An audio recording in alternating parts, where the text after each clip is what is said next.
ఇదిగోండి రా మ్యాంగోస్ మనకు 4 దొరికినాయి. సో నేను ఒక గ్రేటర్ తీసుకున్నాను.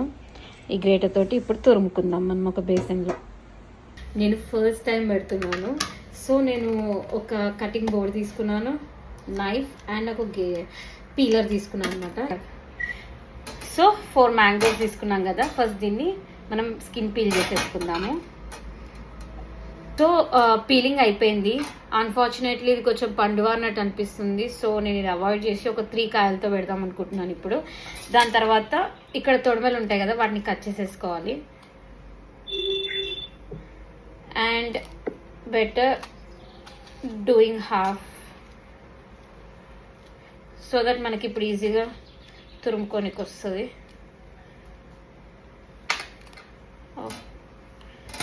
అండ్ ఇది ఉంటుంది కదా సీడ్, దీంట్లో దీన్ని పిక్క అంటాం కదా, టెంకనా ఏమంటారు. ఇంకా ఫస్ట్ దీన్ని తీసేసి నెక్స్ట్ సో మనం దీని లోపల ఉన్న ఈ సీడ్ అయితే ఏది ఉంటుందో అది తీసేసినాము. నెక్స్ట్ మనం తురిమేసుకుందాము. సో నేను దీనికి ఒక బేసిన్ తీసుకుంటున్నాను వైడ్గా ఉండడానికి అని చెప్పేసి. Next greater. ఈ గ్రేటర్ తడిగా ఉండకుండా చూసుకోవాలి ముఖ్యంగా, ఎందుకంటే పచ్చడి కాబట్టి ఇది కొన్ని డేస్ ఉండాలి కాబట్టి. సో ఇది కొంచెం పొడి